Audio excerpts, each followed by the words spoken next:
Amor హాస్పిటల్స్లో ఎలాంటి facilities ఉన్నాయి, ఎక్కువగా అడ్వాన్స్ ట్రీట్మెంట్స్ ఉన్నాయని చెప్తున్నారు, సో వాటి గురించి ఒకసారి చెప్తారు. అమోర్లో ఎట్లా ఉంటుందంటే నథింగ్ బట్ ఫ్రెండ్లీ నేచర్ ఉంటుంది. పేషెంట్ రిసీవింగ్ కానీ dealing with the patients is also very good in this అనమాట. తర్వాత బయటతో కంపేర్ చేస్తే అమోర్లో ఎందుకంటే వీఆర్ హ్యావింగ్ ఎక్స్పీరియన్స్డ్ డాక్టర్స్.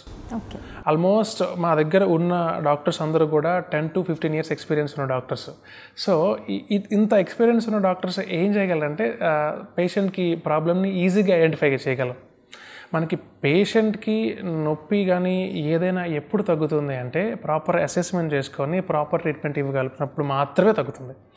ఇప్పుడు మా దగ్గరికి రెగ్యులర్గా వస్తూ ఉంటారు, మేము క్యాండిడేట్ దగ్గరికి వెళ్ళాము, తగ్గట్లేదు, మందులు తిన్నాము, అవి తిన్నాము, ఇవి తిన్నాము అని చెప్తూ ఉంటారు. ఎన్ని తిన్నా ఎందుకు తగ్గట్లేదంటే అక్కడ ప్రాపర్గా అసెస్మెంట్ అవ్వట్లేదేమో. మనం ఇక్కడ ప్రాపర్గా రూట్ కాజ్ ఐడెంటిఫై చేసి చేయగలుగుతున్నాం కాబట్టే మా యొక్క ఏమంటారు స్టాటిక్స్ అన్నీ కూడా హై నెంబర్లో ఉన్నాయి. ఓకే, రైట్ డాక్టర్ గారు, మాకున్న డౌట్స్ అన్నీ చాలా క్లియర్గా క్లారిటీ చేశారు. Thank you so much.